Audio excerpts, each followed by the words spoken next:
Welcome to the Manifestation Lab. This is your host, Kelly Howe.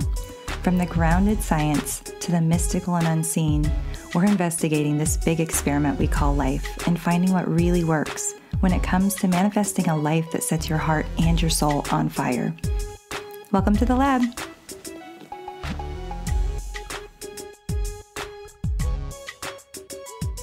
So I'm curious, have you heard of the Akashic Records or have you had an Akashic Records reading?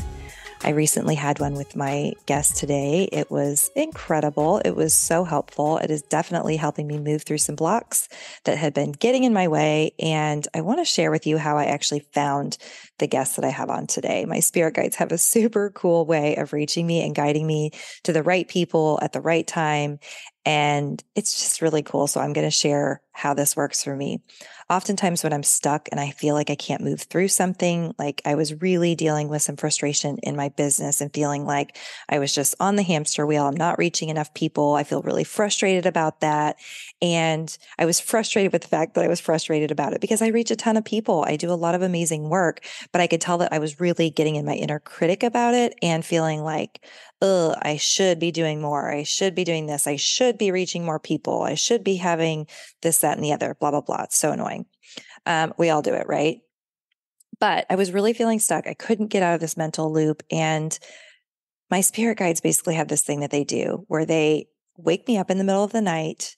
And it's like I instantly have this knowing, this block that I have, I need to reach out to this person. Sometimes it's a specific person. Sometimes it's somebody that I know. Sometimes it's a family member that I know I need to reach out to because either they're struggling with something similar or I'm struggling and I just, need to be heard, need to talk through what I'm doing. Maybe it's a friend. And sometimes I have this knowing that I need to reach out to someone new. I need to find a new type of practitioner. I need to try a new type of tool. And it's like I instantly just have this knowing that I need to get online. So I roll over in the middle of the night after I've been awakened. It's like I'm automatically moving. I'm not really thinking about it. I pick up my phone and I just instantly will start searching something. So in this case, I had this knowing that I needed to do some past life work around the block that I was feeling. And like I said, I had been mentally rolling this over for weeks and not really knowing how I was going to move through this. And of course, I've been trying things and just still continued to be blocked. But after I got this knowing, I just instantly picked up my phone.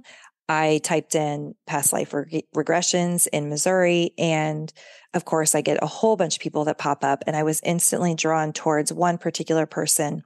And when I can feel that something is aligned and it feels right for me, it's a full body yes, right? It's like I feel my body relax. I feel expansive. I feel excited to talk to this person. I will read a little bit about them. And it's like my heart is just saying yes. I can literally feel an expansion from my heart reaching towards that person, towards what I'm reading. And it's like I can feel myself being pulled forward towards that. And that's exactly what I felt with this specific person. And lo and behold, I just continued to feel that in the morning. So I reached out, got a session set up with her, and it was incredible. And so I wanted to share that story because it's happened so many times where I've found the right coach, the right healer, the right person to take me through whatever that next level is to move through the current blocks. And sometimes it is a new person. So I want to go ahead and highlight that. I want to acknowledge that sometimes we are guided to find a new person because for whatever reason, we just need a fresh energy. We need a fresh perspective. You may work with amazing healers or therapists or coaches or maybe even the podcast, right? It's like you've gotten a lot out of the last several episodes, but all of a sudden it's like it's just falling flat and you want something new. By all means, please follow that, acknowledge that, let your inner guidance system help you find the next podcast, the next person that is going to take you to that next level of expansion. Give yourself permission to do that, to follow that, and to let go of the guilt of moving on. Please let go of the guilt. I'm giving you permission right now. Let go of the guilt. Find a new person if your guides are leading you in that way. And that's exactly what happened for me. It was very, very divinely timed. I got the exact information that I needed to move through the block I was sharing about. And basically what I learned in this regression, I'm sorry, not in this regression, in this Akashic reading was that I had a past life where I was very successful in creating circumstances where I did a lot of teaching. I was, of course, teaching about mystical things, about spiritual concepts, about philosophy, about healing. Very much the person that I am today. It was clear that I have really just picked up on this past life and continued the work of her. And the thing that was really so freeing about hearing about this past life was that while it wasn't a super traumatic past life, which I was like, thank you, Rhonda. This is like the first past life I think I've ever visited where I wasn't, horrifically killed for speaking my truth. There's been a ton of those. I wasn't hung or shot in the head or the face or, brutally killed in a mob of people because I spoke up about my spiritual beliefs. Gosh, I can't imagine a lot of you have probably been through the same thing. But this past life was very different. I had a really delightful life of really like pushing through boundaries. It was at a time when it wasn't really common for women to go to university to continue their education. I went ahead and did that. I married late. I found, a partner who was very much interested in the same things. And I was able to carve out a space where I was able to teach about these topics and really make a difference in a lot of people's lives. But I died feeling like I hadn't reached enough people, like I had a desire and a craving to take it bigger, to reach more people, to travel the world. And that is exactly where I am right now. So hearing about this past life did a couple of things for me. It really helped me understand that the energies, the emotions, the feelings, the intuitive hits I'm having about my life and about where I want to go are really an extension of this past life. Wow. Amazing, right? And the second thing I think it did was it's helped me to release some guilt and to just allow this desire to reach more people be less, I'm going to say like in my head, feeling like that was coming from an ego place or, just questioning like, why can't I just be happy now? I am happy now, but I've just acknowledged that this is really a soul desire of mine. And this is an extension of this past life. I do have a desire to travel the world. I need to let go of any guilt I have about that. That is like one of the things I'm here to do. So I'm going to be traveling more. I have several trips already planned. And, in fact, I'm planning a trip to Italy with my son. He's going with his orchestra, his high school orchestra, and I'm going to be tagging along as a chaperone for that. And that it makes me so excited. I want to cry even telling you guys about that because that's fresh. Like that decision has just been made like minutes ago. So going to be making that happen. Anyway, having a past life reading, having a past life regression, Akashic reading is so helpful for helping to just understand where you are, where these blocks are coming from. Because guys, yes, a lot of this comes from this life, a lot of it, but there's a ton of baggage, of information, of gifts. There are gifts in our past lives that we have access to. And when we can find conscious access to that, we have access to rapid healing, to rapid access to those gifts. So definitely lean in if you're feeling stuck and consider doing some past life work, maybe doing an Akashic reading. I'm really looking forward to sharing my guest with you today. Her name is Rhonda Leifheit. She is, of course, the woman I found in the middle of the night and was drawn towards reaching out to. She has been a reader of the Akashic Records since 1980, and her interest in past lives began at 14 years old when she read a book about Edgar Cayce. By the way, if you're not familiar with what Akashic Records are, why they're important, we're going to talk about that in just a few minutes in the episode. She began her 6-year study of metaphysics in Columbia, Missouri, after an astrologer encouraged her to record her dreams and to lean into her intuition. I had no idea, by the way, when I reached out to her that she had any history in Columbia, Missouri, which of course is my hometown. It's where I live now. She studied at the School of Metaphysics, which is literally just right down the street from me, and studied a wide array of spiritual topics, including daily practices of meditation, dream work, study of reincarnation, mind-body work, and so much more, I'm sure. She became a teacher and was soon the director of the School of Metaphysics here in Columbia. And with additional training, she began giving past life readings decades ago. She's been doing this for a very long time, and she is incredible. Rhonda has since gone on to give thousands of past life readings in all 50 states and several foreign countries. She also guides clients to discover their own past lives through past life regression. And we talk about what the difference is between an Akashic Records reading and a past life regression. Rhonda is certified in hypnosis, transformational imagery. She teaches classes in meditation, reincarnation, death and dying, developing intuition, dreams, empaths, the I Ching, and emotional freedom technique. Another beautiful synchronicity that she is an emotional freedom technique practitioner. I had no idea about that. It's probably one of the other reasons that I was completely energetically drawn towards her, because we both are really, really so passionate about that technique. Since 1985, the name of her practice has been the Source Life Enrichment Center. You can find Rhonda online at her website. I want to go ahead and give you that now so I don't forget later. You can find her at www.rhondaleifheit.com. I am going to go ahead and spell that for you because it is spelled a little bit different than it sounds. So www.rhondaLeifheit.com. So if you want to find out more about her work, she teaches several classes in the St. Louis area. So if you're around those parts, you'll want to check her out. And she also does work over the phone if you want to do a reading over the phone. So really looking forward to you getting into this conversation with us.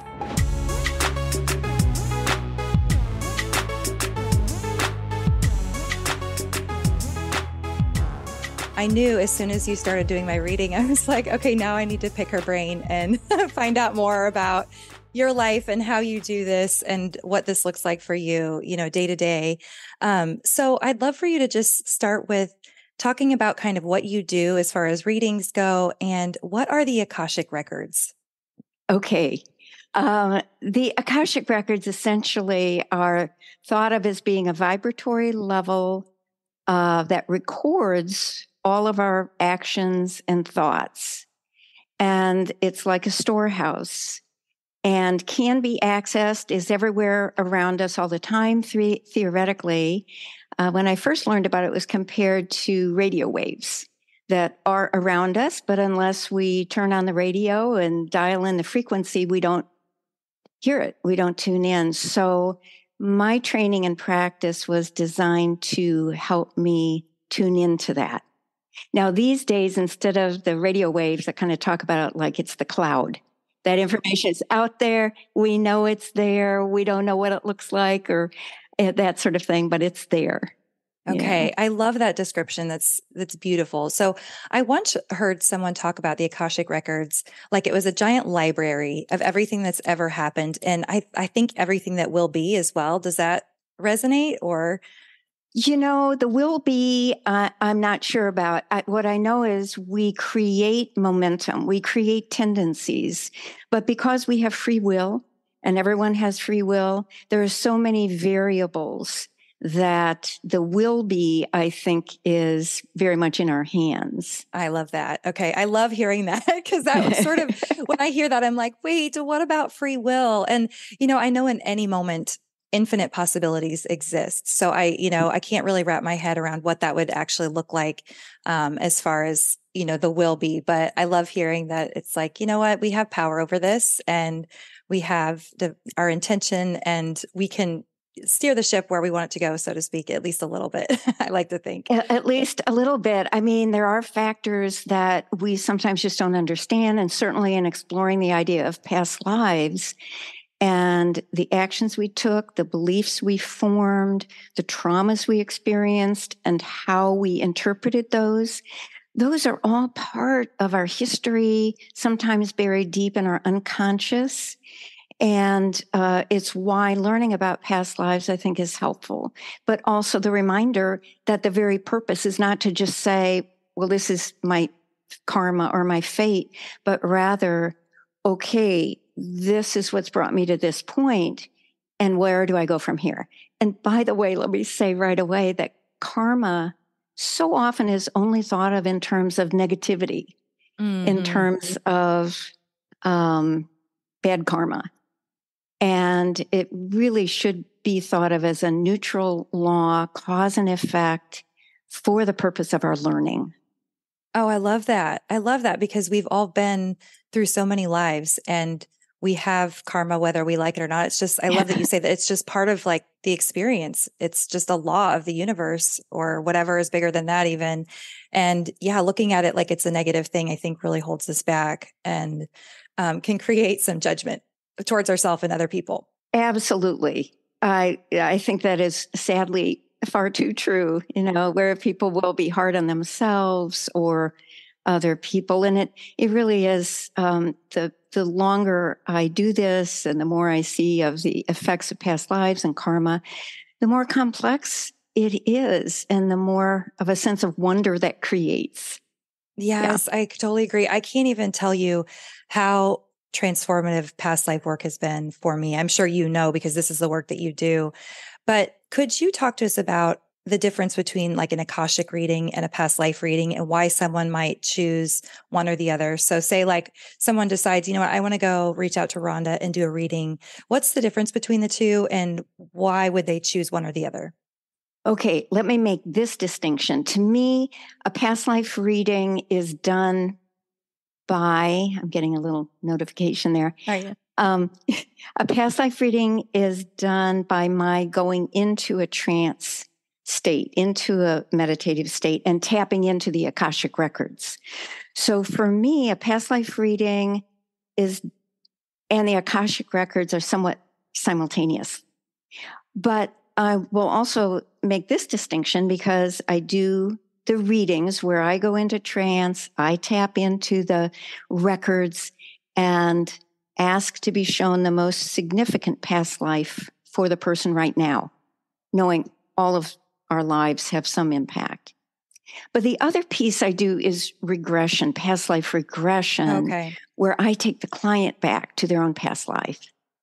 So they also then are tapping into the Akashic Records.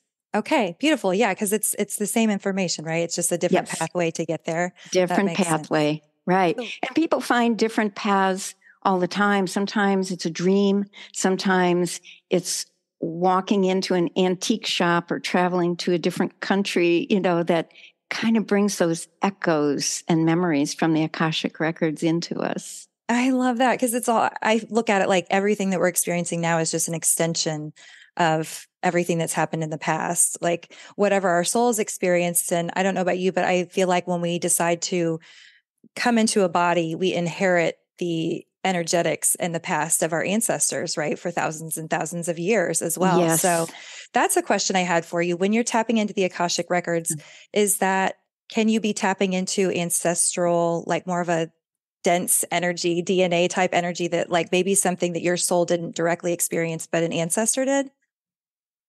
Wow, that's an excellent question. Because, and I don't know that I could answer that, precisely, but what I'm increasingly aware of is the sense that we have a dual heritage. We have the DNA, our genetics, our ancestors, and everything that they went to and fought for and struggled with.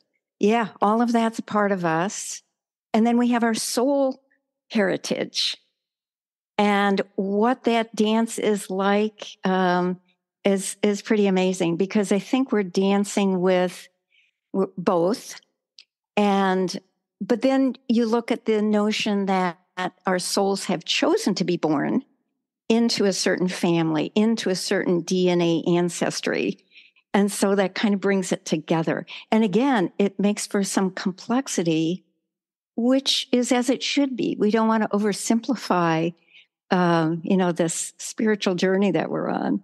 Yes, I love that we're talking about this because I feel like so many people on their spiritual journey, as they're healing, as they're learning more about their self and tapping into their soul and learning about past lives and starting to do this work, there can be sort of a frustration that comes up initially where it's like, oh, I thought I dealt with that. I thought I understood that. And then boom, there's the next layer. And I feel like that just happens infinitely throughout our life. And I know people I work with, and I know I've been there in times where it was like, I just really thought I dealt with that. And then there's this whole giant issue, this whole shadow issue that emerges. And I just love to like bring a little bit of awareness and compassion to that intense complexity that really there is. And it's, if we can just love it and embrace it and be like, wow, this is way more complex than my human brain can wrap around, then we can have some fun with it, you know? That's right.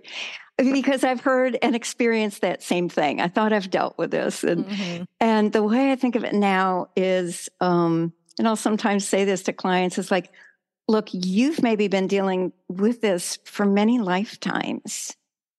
And maybe you didn't have the tools, the opportunity, the knowledge or understanding to even deal with it. You just had to cope. You just had to get through and survive. So any progress is progress. And the other way I look at it is, this is our soul's work. These wounds are in part what we came here to do, is to heal those wounds. So that is sacred work. And instead we kind of get with like, oh, I thought I dealt with this. I'm so sick of this. What have I not been doing right? But it reframes it to be able to look at it that way. It does. And when I did my session with you, that was one of the things that you said to me. And I have to say, you have such a gentle grace to the way that you deliver messages, not only when you are tapped into the Akashic Records, but also just afterwards when you came out. It was just so gentle. And the way that the energy hit me, just, I think it really impacted me in a way that wasn't necessarily like brand new information, but it resonated on a deeper level. And you said that to me. I was talking about, I've been working on healing my throat chakra for all these years. And really deep, intense healing work for probably, 12, 13 years. And really probably being very conscious of opening my throat up, probably for close to 20 years. And that feeling that sort of like, what am I doing wrong? Like, have I not tried the right thing? I've tried this and this and this. And that was what you said to me, was like, that you have lifetimes of throat chakra wounding. And you said, maybe this is the lifetime that you have the opportunity to take the space to heal all those lifetimes of wounding. And there was something about the way you delivered it that it just immediately brought tears to my eyes. And it felt so incredibly true. Like, it still makes me want to cry talking about it, because it just, I don't know why you saying it in the way that you did. I mean, something about your energy just was able to penetrate. And it was like, that's right. Like, I can't rush this.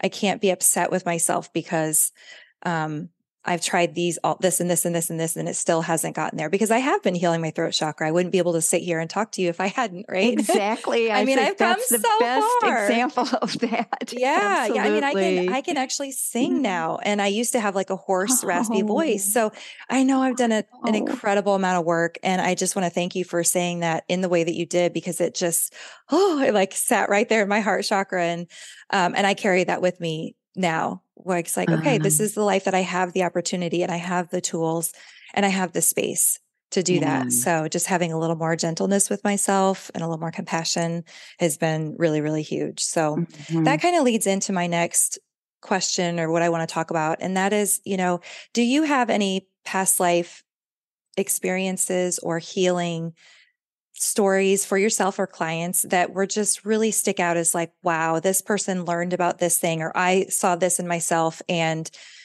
everything changed after that, or, everything looked different after that? Yeah, there are probably so many stories. There are so many. And we have tons of time. Sometimes, it's hard to know where to begin. And sometimes the healing is very subtle. Sometimes it's really just a shift in how people can view things and see things differently, certainly.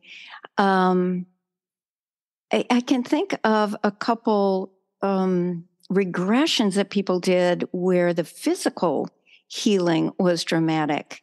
And I know we all like dramatic stories, and sometimes the drama is a much more internal thing. And by the way, many lifetimes are not grandiose or dramatic in a world, a way that we might think, but sometimes just as the observer to people's past lives, it's just beautiful how a simple life can be so profound in the way people give of themselves and do things.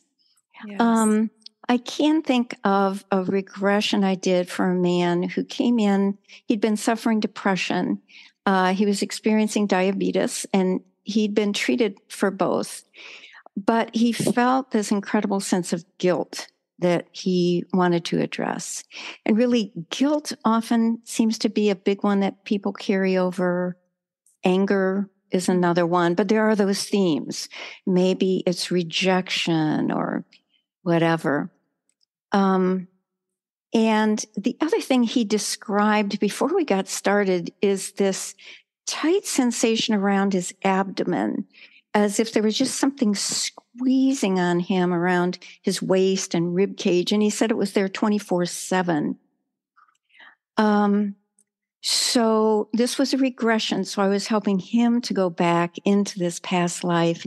He pretty quickly saw himself as a warrior, like medieval warrior, wearing this big leather belt around his waist and wielding a sword and killing men, women, and children. He was very quickly horrified by his actions. And it was pretty horrific, so my job is go, okay, where do we go with this? That's a different level of intuition. When I'm doing the reading, I'm allowing those images to just flow and trusting what's there. So I asked him, because we needed to find some compassion in that and some healing. I asked him how it came to be that he was in that situation. And he went back to his childhood as maybe a 10, 12-year-old boy when his village was being attacked and people were being slaughtered. And the only way that he could survive was to demonstrate that he could be a warrior, that he could join forces with them. And I think he had to kill someone like in his own tribe to prove that. And so with that came this tremendous element of compassion that he was where he was because it was a survival tactic. And many things in our lives can be survival tactics in order to get through. And what was beautiful about that regression, because in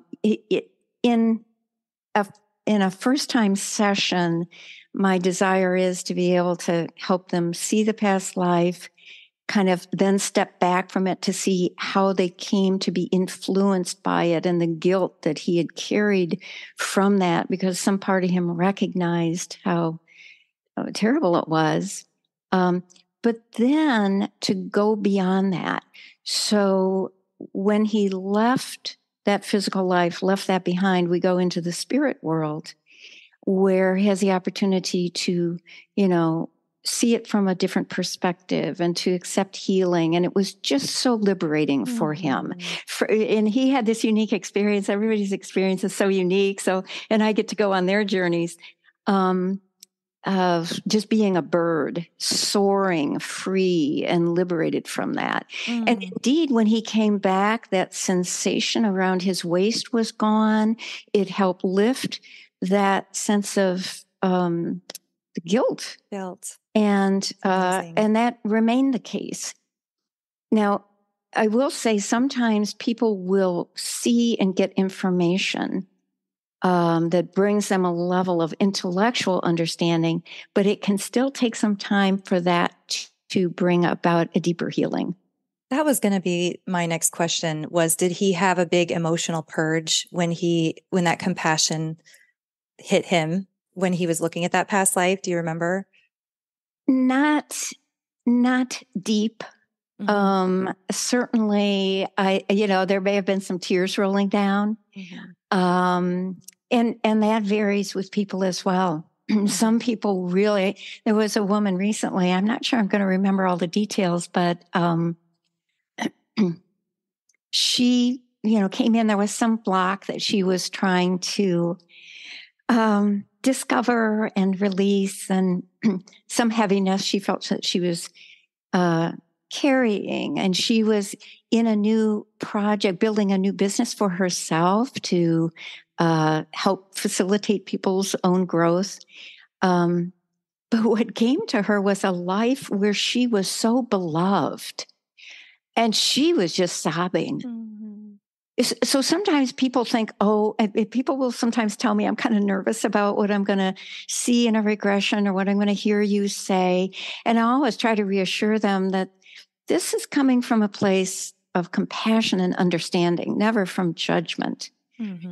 So sometimes people, instead of seeing maybe some horrific thing that they did, they will see something as beautiful as she did and got that feeling of being so loved. And shortly after that, she had an open house for her business, and she was hoping to maybe get a dozen people there, and visualized 20 people. And I think 25 people showed up. It's just that feeling like her business was really going to be able to take off because she had that new dimension, that expanded sense of love that she knew that's why she's here. Yes. Oh, that's I love why that. she's here. I love that.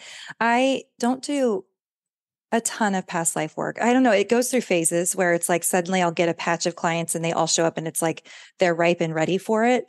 And I use tapping with the past lives to help release that emotional content that comes up, and to do the same thing that you're doing, and to kind of help them see that compassion and let that really let them embody that and open up to it. But I can tell you, just going back to what you were saying, you never know where it's going to go.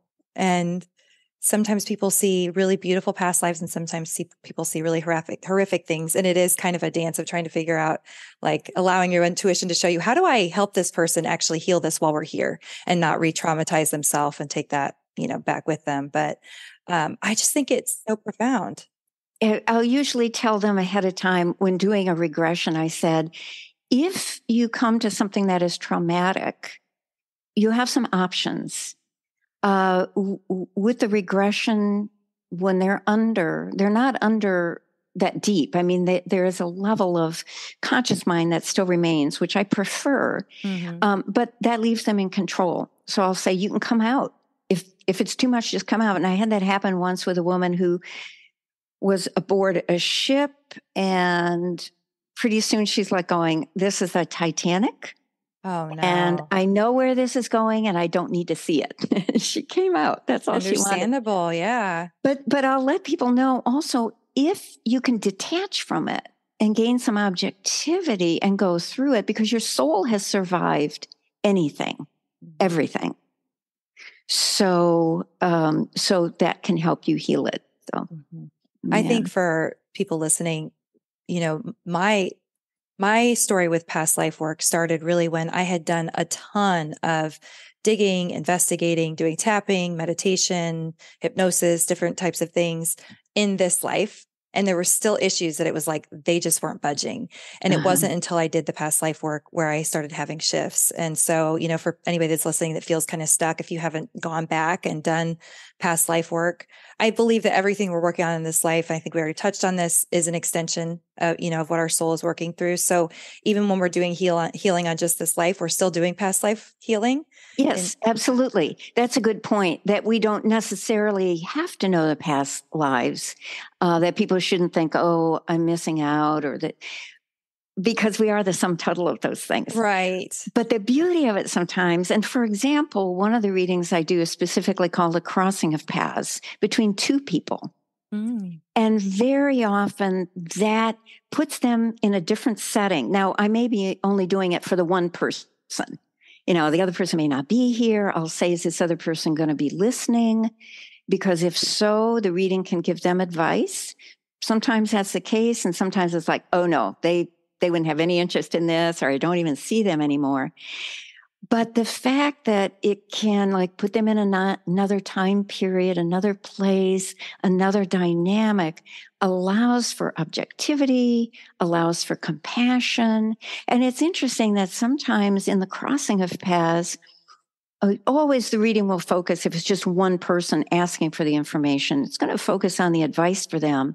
But there are those situations where the description is so much more about the other person so they can understand where that person is coming from in their history and their challenges. Wow. And so I've had people do crossing of paths with spouses and exes and siblings and bosses and parents and children.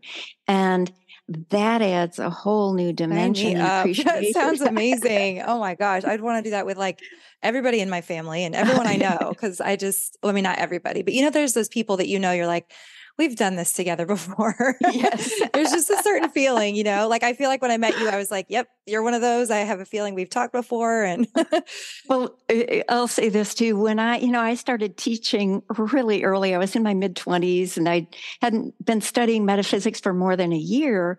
And I was encouraged to begin teaching before I really felt I was ready. And I can tell you the past life story that kind of was the indicator that I was. Yeah. But two things about teaching. One was I started thinking, well, let's just imagine that everybody I meet in this life is somebody I've known in a previous life, because I'm a true introvert. And I mean, I love the connection, but I need my alone time and the inwardness. And so if I could think about everybody I was meeting was somebody I'd met before, that made it a little easier. Mm-hmm. And the second thing, for the purpose of teaching, because I was so anxious and self-conscious, and do I know this stuff? And there was so much to know. And I realized it wasn't about what I know. And I adopted the notion that instead of thinking of myself as a teacher, I would think of myself as an educator, because the root of educate, the Latin is educare, to bring forth. So my job as an educator is to help bring forth the wisdom in other people. It's not about pouring what I know into them. And that has served me well, because the more I've taught, kind of the less I know. And classes also, are such that everybody brings in their experience and their insights and wisdom. Yeah. Oh, I love that. How long have you been teaching now? I began teaching 1975, so you can add that up. So I was teaching metaphysics while I was still in that school in Columbia. That's how I got started. Yes. Okay. So I saw that on your website. I didn't realize that you had spent time in Columbia. So how did you end up here? Okay. I think that's an interesting story. Okay. Well, here's how I ended up there. A little bit of a long story, and I'll try and condense it. I grew up in northern Illinois on a farm up there. And when I was 14, I started getting, I worked after school for a woman who was a photographer who lived on a farm close to us. And that woman, for some reason, I don't know where she got this book about the life of Edgar Cayce and his exploration of past lives and his work that he did throughout his life. And I was fascinated with it. It explained so many things, because there was this whole cosmology of our soul's spiritual evolution and how past lives tied into that and all of that. It just answered questions. It never felt like it conflicted with my Protestant upbringing. It was just like, well, now we're getting some more answers here. So then moving on, by my early 20s, I moved to California, Palo Alto area, and lived there for a year. But I started having dreams about this old boyfriend and some kind of unresolved issues about him. And the dream, I remember he had moved somewhere south and from where we had grown up or where we had been together.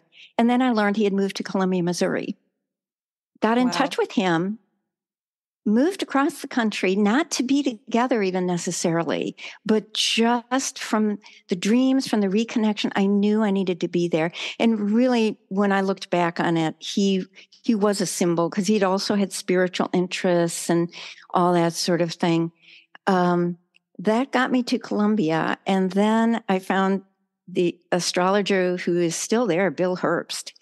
And Herbst. I need to look at him. So for our listeners, I live in Columbia, Missouri. I'm I'm sure some of you know that, and Rhonda lives in St. Louis, right? So Thank just you. a couple Yes. hours away. It's just 2 hours Uh-huh. away, but I didn't realize that you had time here. So what was his name? Bill Herbst? Bill Herbst, Herbst. Okay, I'm going to have to look him up. Yeah. And what he was able to do in looking at my chart was to put into words what I knew about myself, but was never able to verbalize. And one of the things he said to me right off the bat was, you have to start recording your dreams. He says, you have a very active subconscious mind. He had no idea that it was my dreams that had compelled me to move from Palo Alto to Colombia. He also knew that I needed, before the term introvert was known or empath or sensitive or any of that, he's saying you need time alone. You need to make sure you have time for meditation, time in nature. But it was his encouragement to record my dreams that got me into classes in metaphysics. So interesting. And yeah. So how did your intuition start to open up from there? Well, because of the exercises, the beautiful thing was there was a discipline of concentration exercises, meditation exercises, weekly classes with dream work and all those things. But I'll say this, when I had been studying all of that for about 5 years, and I'd been teaching, I was the director of the Columbia school.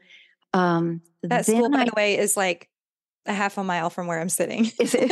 Yeah, it is. It's like right up the road. It was a wonderful foundation for me. And then later, as I moved to St. Louis, it was kind of like, you get vehicles for a while and that it was time to move on. But it gave me a good foundation because it also, as director of that location, I was running a business essentially and coordinating because at that time it was big. It had grown quickly. I was in the first class in that Columbia school in the mid 70s, and there were probably 50 students within a few years. Wow. Yeah. So, but when I finally felt like, because I loved hearing other people's readings. We could sit in on other people's readings. We would transcribe people's readings. So that was an additional education and just hearing not only about the past life, because that's just one small part. People need to understand how is that integrating into the past, into the present. And that's such an important part of the readings. It's such an important part of regression work. But I was hesitant to do the training, and rightfully so. It was like hypnosis training. Mm-hmm. I was a terrible subject. I came up blank time after time after time. And I see it now as a valuable experience because two things that got in my way. One was this thing of like, well, I should know how to do this. I've been training, studying, meditating for all these years. So I was getting in my own way by trying too hard. And then also, I had this notion that I would see the whole life laid out in front of me and I would just describe it. And instead, what I learned about the intuitive process is you just have to wait, let it come, and then trust what's there. And that's a challenging part. And still to this day, there is that element of, every reading I do, it's a matter of turning it over, trusting, asking for divine guidance, and going from there. So did you have a moment where you did a reading with someone else or had a moment where you're like, whoa, okay, this is finally happening? Or was it like a slow, gradual process? Because I feel like my intuition has been so slowly unfolding that sometimes I'm like, come on. I think it's a slow, gradual process indeed. And there are still times, that there is that sense of, I don't know if it's just reverence or gratitude to know when the reading has spoken to someone. and when it's right on, because I have to separate the conscious mind, that part of me that wants to be right. I mean, the soul level of me wants to be right too, but the conscious mind and the ego has to like step aside because it might be wrong. And because I do teach classes on developing intuition, that's the main lesson, is for people to not try too hard, to not be afraid of making mistakes, to just kind of let go and trust what comes. Because if people will trust their first instinct, they're often right on. And do you ever get messages from people like a week or two or even a month later that maybe felt like it didn't resonate or that it wasn't spot on, but then all of a sudden they get some new insight and they realize that it was exactly spot on? Yeah. Sometimes it does take a while for people to do that. And I've done readings now long enough that I've had people contact me after decades. It's the joy of having done this so long, to say, how it played out or how significant it was, it just a little thing. Like I ran into a woman the other day at the botanical garden, and she's taken classes with me, and I've done some readings for her. She called me the next day and she goes, "Oh, I have to tell you this story that had to do with a past life reading you did some years ago." And in that past life, she had been an artist in Renaissance Europe, but a female, when female artists weren't really permitted. But she had these male friends who took her under their wing and let her paint in their homes or studios or whatever. So then, fast forward, present day, she was taking some classes at a local art supply place. And the young man who was teaching it, she said he was about 30, she's in her 60s. Afterwards, he goes, "I know you somehow." And she's like, "I know, you look familiar too," but they could not figure out any way they would have ever met. Yeah. She came back the next week and she handed him my card and she goes, I know how we know each other, our past life. And he's like, "Oh, that makes sense." I mean, he just took it right in. I love it. So there's just so many ways that these kinds of things can integrate. And there was another woman I heard from years later. She told me her husband, who had been working at Boeing here in St. Louis, doing computer work or something like that. The past life reading I did for him was as some sort of Chinese healer in the ancient past. And I saw her years later and she goes, "Oh yeah, he quit that job and became a chiropractor and started doing that." So you just never know how it's going to impact or unfold. And sometimes, again, I think that there are those stories, I don't know, they're just out there. Sometimes I hear them, sometimes I don't.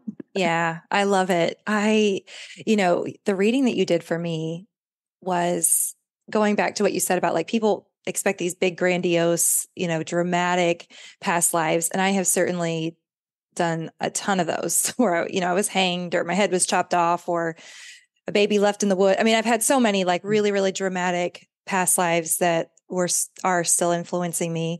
However, this one was really delightful. The one that you did for me in the Akashic Records.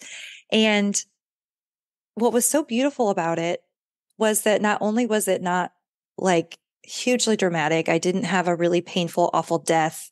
It wasn't something that I needed to do like trauma healing on, which to be honest with you is like completely new and different. I've never had a past life reading that wasn't like, okay, there's some serious healing work that needs to be done here. But what was so beautiful about it was that it was very much, I could see so clearly how this was just me in this life picking up on where this past life left off. With my teaching, with my studies around spiritual topics, around metaphysics, around different cultures and the way people heal and, learning about manifestation. It was like in this past life, that was the work that she was doing. And she never had the opportunity to really spread her message as far as she wanted to go.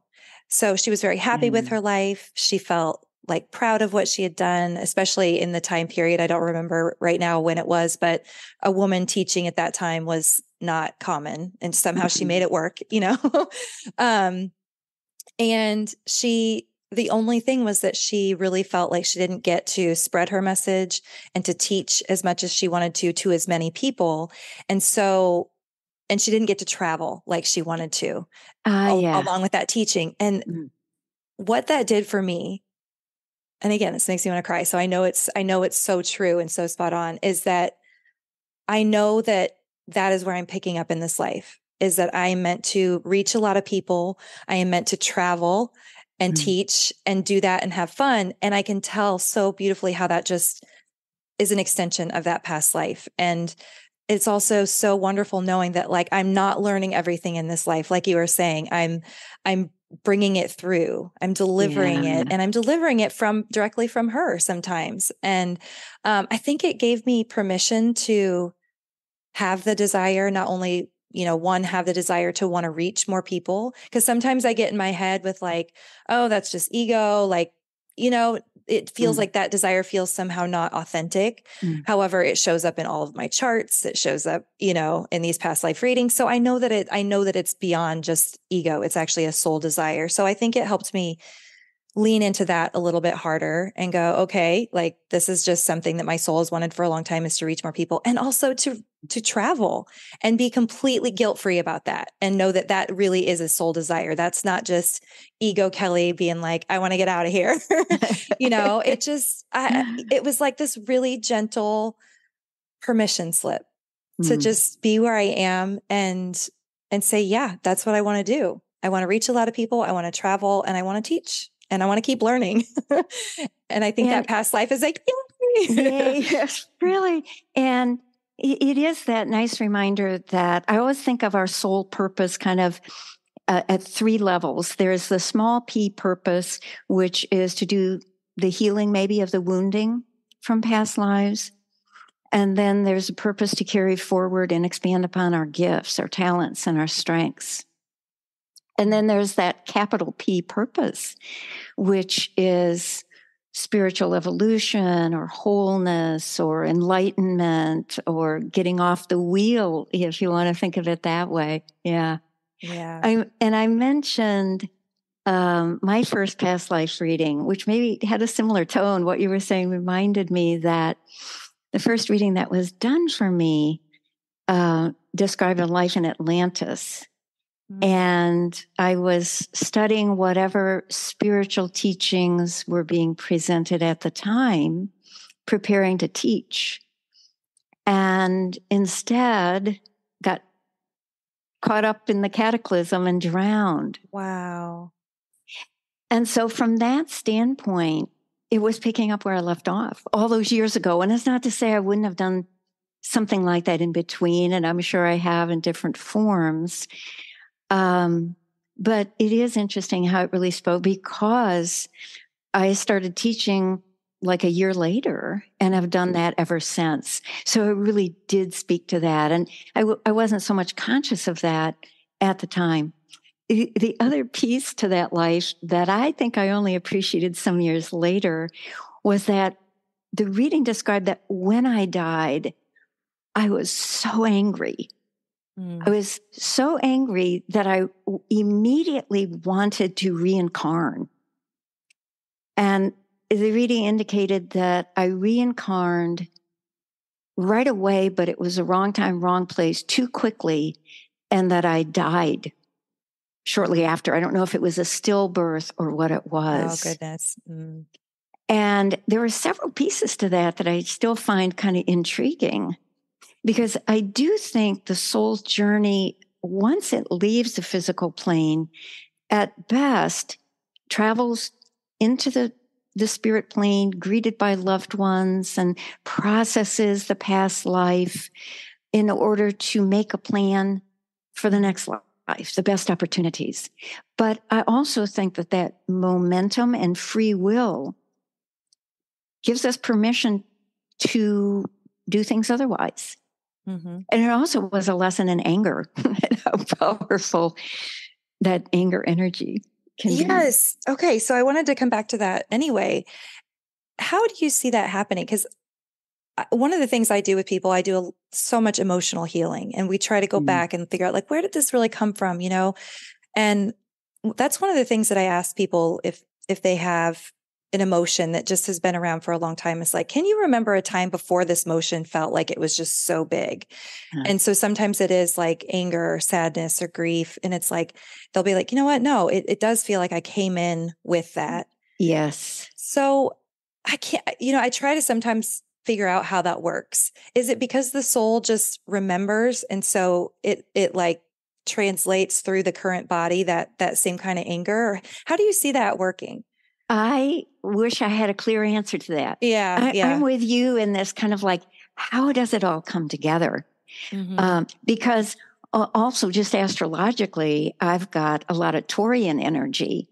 And so let's say that piece of anger, I don't get angry a lot, but, the Taurian bull, who can be very calm for a long period of time, and then see red. The other analogy I heard for Taurian energy is the volcano, where it can stay buried, or calm for centuries and then explode. So you think, so did my soul, was the momentum of my lessons, was that part of it? Did it show up in the astrology? Because also in the Taurian energy is the groundedness, is the earthiness. And I've got a 12th house sun for anybody astrologically inclined, but basically to me, it means kind of practicing spirituality and the occult in a practical way. Yes. Mm-hmm. That's how I was looking at it too. So how does all that work, right? Is there like, I imagine these master teachers in astrologies in the spirit plane, if we're willing to like take their advice and guidance, who might say, okay, for your soul's best learning, here's a good opportunity astrologically, and here you can reconnect with these souls. And the vastness of that kind of plan seems incomprehensible until you think of the analogy of internet connections and the vastness of how that works. If those connections can be so vast and complete, then how much more so divine mind in putting these things together. And that's where I think my little pea brain simply has to give up. Same. And I love to think and try to figure this stuff out and just ponder it and read about it. But yeah, I think there is a point where it's like our little human brain is like, I'm tapping out. I don't know that I'm going to understand ever. And it is interesting because the why of this is what has driven me all along. And that's great because it keeps us asking questions, opening doors, staying curious, which is far better to me than having all the answers. But it also means I'm a little bit more comfortable with not knowing. Yes. I was like, oh yes, it is so vast. And just being able to wonder is kind of delightful. It is. It's so interesting. And going back to that huge divine complexity that we're working with, the astrological influences with our past life and our soul influences and our soul desires, like what do we want to get done in this life? And then again, going back into the physical body. And like, I really believe that one of my soul lessons in this life was to learn how to balance fear and be okay with it and know that it's a human emotion and expression, but also have a tool and know how to work with it and help the body feel safe and decondition fear. So I believe that I decided intentionally to step into a body, into ancestry that had a lot of fear on a really, root chakra level. I think I've been deconditioning really, really, really ancient fear. So yeah, so complex. It's so fascinating. I love thinking about it all. And really to imagine that, again, as you were saying earlier, where people will say, I feel like I've had this feeling ever since I came in. Or they may say, I can't think of anything in this life that would cause me to have this level of fear or guilt or anger or feeling of rejection or whatever it may be. And those often are the clues that this has been carried. And so the setup kind of began in childhood. Now, sometimes too, I think there's a grace period or a readiness, that we're building certain strengths and readiness. Though sometimes you think of situation people have in childhood where it seems like, wow, they weren't really ready and things hit hard. And that, it does kind of boggle the mind to imagine. It does. It definitely does. How all that comes together. It does. Yeah. And if there's anybody listening that's curious about past lives, but maybe like a little bit skeptical, one of the ways I like to tell my clients, if it feels like a past life experience would be beneficial, it's like when I'm talking to somebody and they describe certain things, it's like there's certain patterns that almost like light up, where it's like, whoop, there it is. That's the ancient thing that we need to look at. But I always tell my skeptical people, if they're just a little bit like, I don't know, I'm like, listen, if you set the intention that you want to investigate and heal this issue, and you feel like your mind made up a story, it's still showing you exactly what you need to see to heal that issue. So whether it's past life or just your higher consciousness showing you all the pieces of the puzzle, putting it together, like just trust what you're seeing. And usually that helps people, that like little bit of skepticism, it helps it sort of melt away. And they're like, okay, I'm like, listen, I do believe it's past life.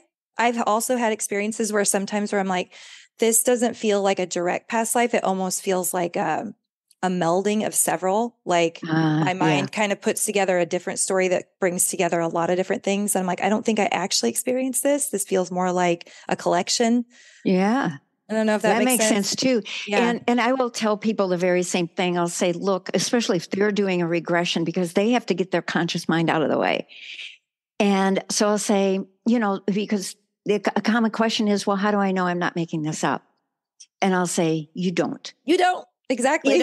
I said, but think of it this way. You can think of it as a metaphor. Think of it as a dream. It's a story coming from somewhere inside of you that has a story to tell. And in that sense, then it can be valuable. And for that matter, I don't know either. When I'm doing the reading and I'm telling the story, that it's not just a good metaphor. But that's why afterwards, I always like to have time with the client. I'm not just, saying goodbye or hanging up the phone when I'm done with the reading. I want that time to dialogue. What parallels did you see? How is this similar to what's going on in your life now?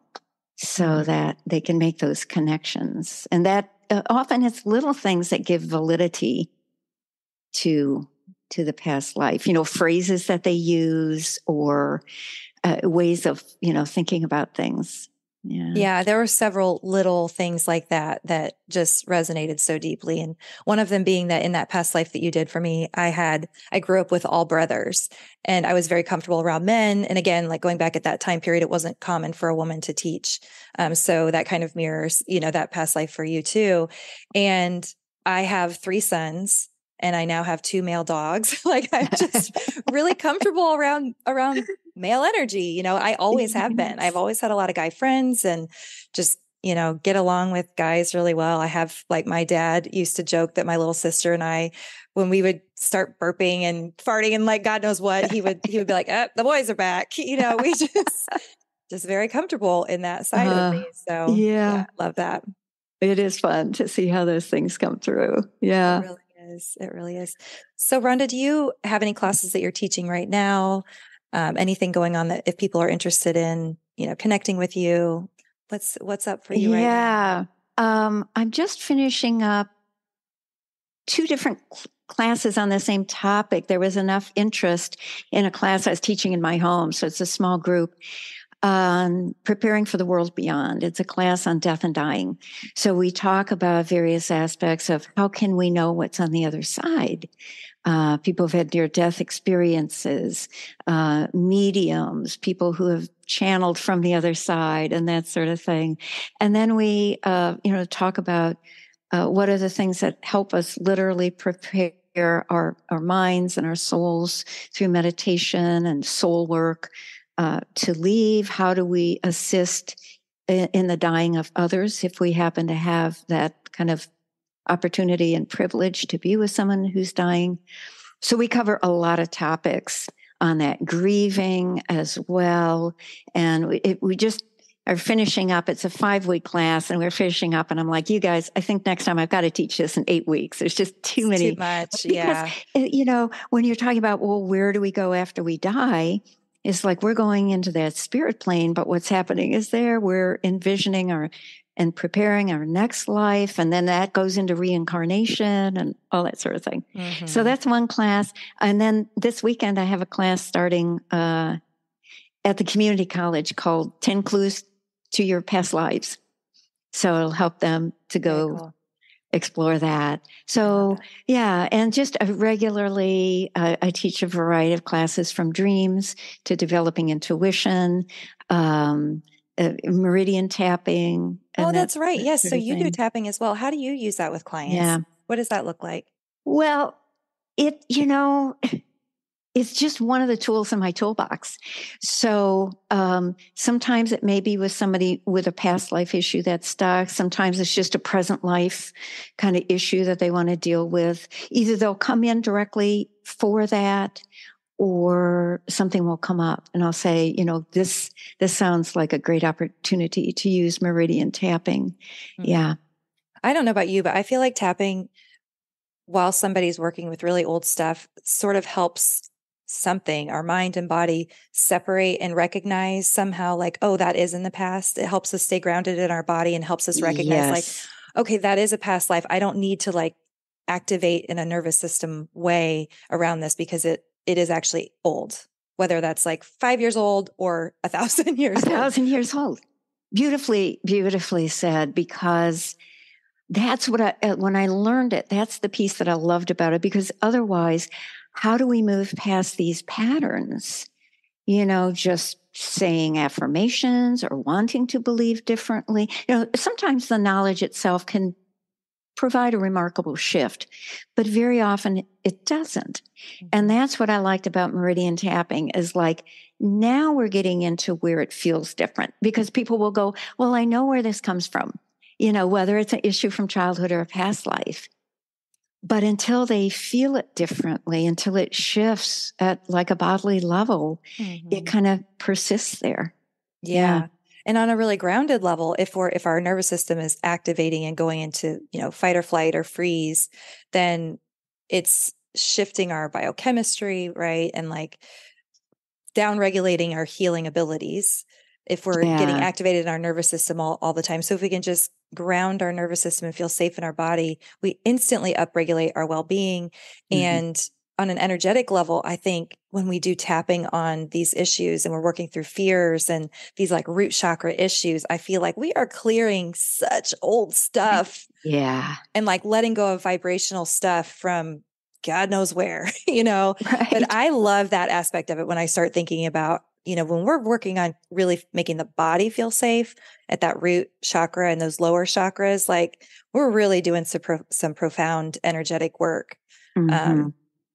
At a really dense level, which I think is so cool. It is so nice to see people just kind of feel a sense of a shift so quickly, I think, sometimes. I agree. And sometimes, I don't know about you, sometimes that'll maintain and sometimes it doesn't. Mm-hmm. But, when I'll teach them those basics that they have on hand as well. Yeah. And I love that about meridian tapping. Is like, this is something that people have for themselves and something they can learn and use easily. But the other piece that I've discovered about that is, people will learn it and forget it, mm-hmm. Forget to use it, like probably all of the wonderful spiritual tools mm-hmm. that we learn.